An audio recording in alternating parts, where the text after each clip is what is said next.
Hi viewers, welcome to our channel. ప్రస్తుతం మనతో పాటు దామో బాలాజీ గారు సీనియర్ జర్నలిస్ట్, వారితో ఒకసారి మాట్లాడదాం. సార్ నమస్కారం. నమస్తే సార్, మైనర్ భార్యతో సెక్స్ చేసినా కూడా 10 ఏళ్ళు జైలు శిక్ష పడుతుంది అని చెప్పేసి ముంబై హైకోర్టు ఇచ్చిన తీర్పు ఇప్పుడు సంచలనంగా మారింది. దేశవ్యాప్తంగా కూడా చర్చలకైతే దారితీసింది సార్. అంటే మరి దీన్ని ఏ విధంగా చూడొచ్చు అంటారు సార్, మీరేం చెప్తారు? ఒక రాడికల్ తీర్పు అని చెప్పొచ్చు. ఇది ముంబై హైకోర్టు నాగపూర్ బెంచ్ అంటే సింగిల్ జడ్జి బెంచ్. ఇది గోవింద్ సనప్ అనే జస్టిస్ గోవింద్ ఏ సనప్ అనే జడ్జి గారు ఈ తీర్పు ఇచ్చారు. ఆ తీర్పు ఏంటంటే, ఒక మైనర్ బాలికను పెళ్లి చేసుకున్నాడు. చైల్డ్ మ్యారేజ్ అంటారు దీన్ని. అంటే మనకు మ్యారేజ్ వయసు బ్రిటిష్ వాళ్ళ కాలంలో అమ్మాయిలకి 14 ఏళ్ళు, అబ్బాయిలకి 18 ఏళ్ళు ఉండేది బ్రిటిష్ వాళ్ళ కాలంలో. దాని తర్వాత స్వాతంత్రం వచ్చిన తర్వాత దీన్ని మార్చారు. అప్పుడు ఏంటంటే, బ్రిటిష్ వాళ్ళ కాలంలో మన సగటు లైఫ్ ఎక్స్పెక్టెన్సీ అంటారు. అంటే సగటు వయసు, బతికే వయసు ఎంత? 42 ఏళ్ళు స్వాతంత్రం వచ్చినప్పటికి. అంటే ఇప్పుడు ఎంత? దాదాపు 70. అమ్మాయిలకైతే 72 ఉంది, అబ్బాయిలకి 68 ఎంత ఉంది. యావరేజ్లో 70 వేసుకోవచ్చు. అంటే ఇవాళ 70 ఏళ్ళు మనుషులు బతకడం అనేది కామన్. అప్పుడు 42 ఏళ్ళు బతకడం అనేది కామన్. నేను ఆఫ్రికాలో 2010లో కాంగోకి వెళ్తే అక్కడ 55 ఏళ్ళు యావరేజ్ వయసు. ముసలి వాళ్ళు కనబడరు మనకి. దీన్ని దృష్టిలో పెట్టుకుంటే, అందుకనే చైల్డ్ మ్యారేజ్లు అప్పట్లో బ్రిటిష్ వాళ్ళ కాలంలో ఇండిపెండెన్స్ రాకముందు చైల్డ్ మ్యారేజ్లు విపరీతంగా జరిగాయి. ఆ మధ్య ఎవరో మాకు చెప్పేవాళ్ళు, మా ఫ్యామిలీలో ఒక అతనికి 20 ఏళ్ళంతా వచ్చి అతను అమ్మాయిని చూడడానికి పెళ్లి చూపులకు వెళ్తుంటే ఇంకొకటి వెనక నుంచి పరిగెత్తుకుంటూ వెళ్ళాడంట. ఏమంటే, మీ అక్క కూతురు పుట్టింది వచ్చారంటారా అని. అంటే నువ్వు ఇంక పెళ్లి చూపులకి వెళ్ళాల్సిన అవసరం లేదు, అమ్మాయిని పెళ్లి చేసుకోవచ్చు అని. వాడికి ఆల్రెడీ 20 ఏళ్ళు ఇప్పుడు పుట్టింది. ఈ అమ్మాయి పెరిగి పెద్దదైనా వాడు పెళ్లి చేసుకోవాలి. సో అట్లా చైల్డ్ మ్యారేజ్లు అంత ఘోరంగా ఉండేవి. ఉండడానికి కారణం ఏంటంటే, చిన్నప్పుడు పెళ్లి చేయకపోతే బతికేది యావరేజ్లో 42 ఏళ్ళు అయితే వాళ్ళు ఇంకా ఎప్పుడు కాపురం చేసి ఎప్పుడు పిల్లల్ని పెంచాలి. అందుకని ఆ మెథడ్లో జరిగింది. అయితే ఇప్పుడు మారిపోయింది పరిస్థితి. అందుకని తర్వాత ఏం చేశారు, అమ్మాయిలకి 18 ఏళ్ళు, అబ్బాయిలకి 21 సంవత్సరం పెట్టారు. ఇది ఇండియాలో మ్యారేజ్ చేయాల్సిన వయసు. కానీ మన ఇండియాలో ఏం జరుగుతుంది, చైల్డ్ మ్యారేజ్లు విపరీతంగా ఉన్నాయి. మామూలుగా అయితే చైల్డ్ మ్యారేజ్ని బ్యాన్ చేస్తూ the prohibition of child marriage act 2006లో ఉంది. దీని కింద చైల్డ్ మ్యారేజ్లు చేసుకుంటే శిక్ష పడుతుంది. కానీ చైల్డ్ మ్యారేజ్లు ఆగట్లేదు. ఒక సంస్థ, ఒక NGO, child marriage free India CMFI అనే ఒక సంస్థ సర్వే చేసింది. చైల్డ్ మ్యారేజ్ ఎన్ని జరుగుతున్నాయంటే, ఒక రోజుకి 4400 చైల్డ్ మ్యారేజ్లు ఇండియాలో జరుగుతున్నాయి అనేది ఈ సంస్థ చెప్పింది. ఒక రోజుకి 4400. మొత్తం మ్యారేజీల్లో 42% మ్యారేజీలు చైల్డ్ మ్యారేజ్లే అనేది ఈ సంస్థ తేల్చింది. కానీ రిపోర్ట్లు అవ్వట్ల. కేసులు రోజుకి 4400 జరుగుతుంటే రిపోర్టులు సంవత్సరానికి 3-4 వేల రిపోర్ట్లు కూడా రావట్లేదు. ఎందుకంటే చైల్డ్ మ్యారేజ్ అంటే ఏమిటి, ఇరు వర్గాలు ఒప్పుకొని కదా చేస్తాయి. కంప్లైంట్ ఎవరు ఇవ్వాలి? ఎవరో దారిని పోయి దానయ్యే కంప్లైంట్ ఇవ్వాలి. వాళ్ళు ఎవరు ఇవ్వట్లేదు. మనకెందుకు అది వాళ్ళ గొడవని. చాలాసార్లు ఆమెకి తక్కువ ఏజ్ అని కూడా తెలియకపోవచ్చు. 16 ఏళ్ళ అమ్మాయి కూడా 18 ఏళ్ళలాగా ఉండొచ్చు. అందుకు కూడా ఎవరు అడుగుతారు ఏజ్ ఎంత అని.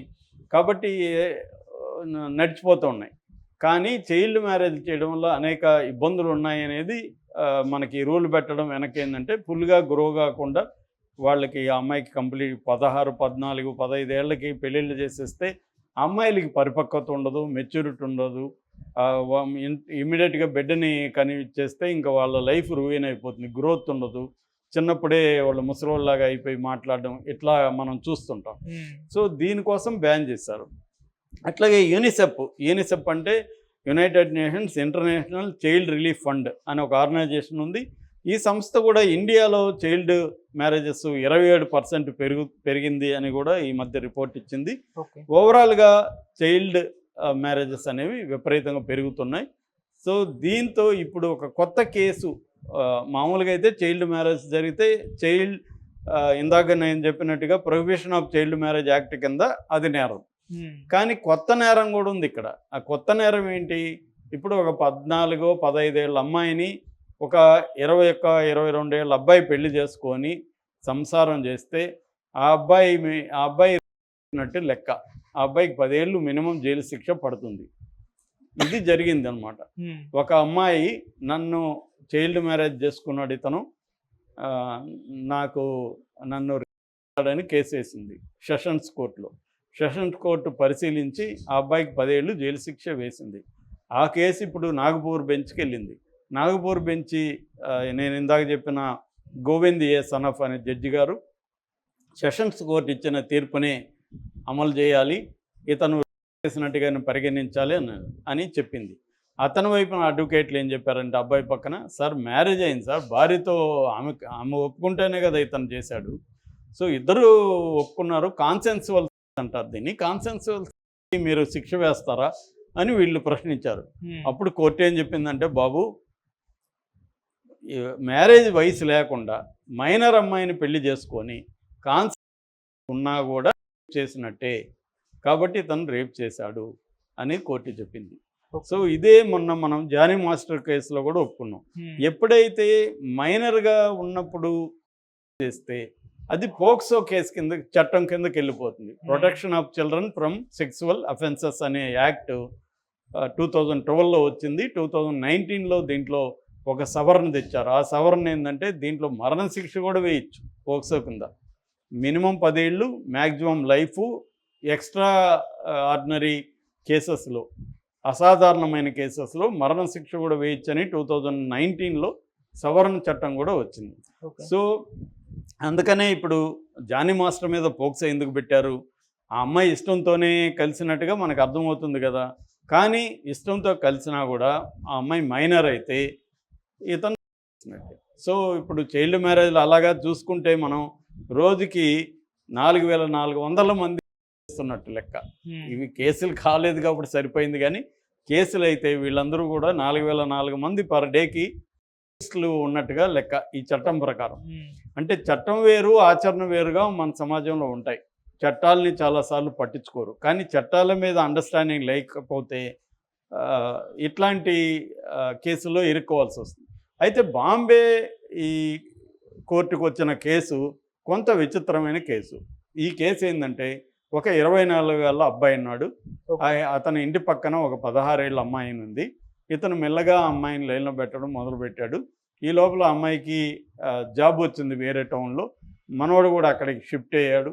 షిఫ్ట్ అయ్యి ఆ అమ్మాయిని లైన్లో పెట్టి ఇద్దరు కలిసి శృంగారంలో పాల్గొన్నారు, ఎంజాయ్ చేస్తారు. ఈ క్రమంలో అమ్మాయి ప్రెగ్నెంట్ అయిపోయింది. మనోడు అబార్షన్ చేసుకోమంటే అమ్మాయి చేసుకోననింది, నువ్వు పెళ్లి చేసుకో అనింది. సో దీంతో ఇతను అతి తెలివిగా ఆలోచించి ఏం చేశాడంటే, ఒక సినిమా సెటప్ చేశాడు. ఒక రూమ్ ప్లాన్ చేశాడు.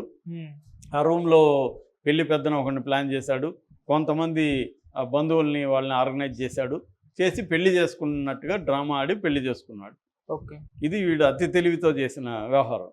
సో పెళ్లి చేసుకున్నాడు కాబట్టి, పెళ్లి చేసుకున్నాక ఈ అమ్మాయిని ప్రెగ్నెన్సీ అబార్షన్ తీసేయమన్నాడు. ఈ అమ్మాయి తీసేయకుండా బిడ్డని కనేసింది.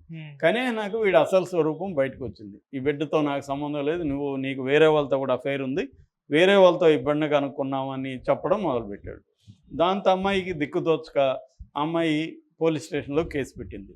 ఇతను నన్ను కేసు మామూలుగా పెట్టేది ఇట్లాగా పెడతారు కదా, రేపు అనే కేసు పెట్టేసింది. అప్పుడు పోలీసులు ఏం చేశారు, పుట్టిన బిడ్డకి DNA టెస్ట్ చేయించారు. DNA టెస్ట్ చేస్తే ఇతని బిడ్డ అని తేలింది. దీన్ని కూడా DNA సర్టిఫికేట్ కూడా కోర్టుకి సబ్మిట్ చేసి, ఈ అమ్మాయి చెప్పిన ప్రూఫ్స్ ఇవన్నీ కూడా కోర్టుకి సబ్మిట్ చేశారు.